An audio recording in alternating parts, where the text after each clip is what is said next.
السلام علیکم ورحمۃ اللہ، بسم اللہ والصلاۃ والسلام علی رسول اللہ۔ سوال ہے کہ جی سرکاری افیسر کا تحفے تحائف قبول کرنا کیسا ہے؟ بالکل جائز نہیں۔ اس کی وجہ کیا ہے؟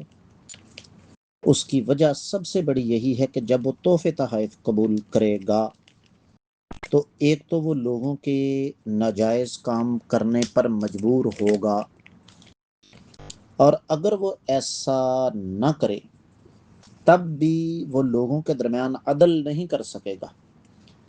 عدل نہ کرنے سے مراد یہ ہے کہ اس کے پاس دو آدمی آتے ہیں، ایک اسے تحفے تحائف دینے والا ہے اور ایک تحفے تحائف نہیں دیتا، تو یہ تو میں اور آپ اچھی طرح جانتے ہیں کہ دونوں میں سے کس کا کام وہ پہلے کرے گا اور کیوں کرے گا۔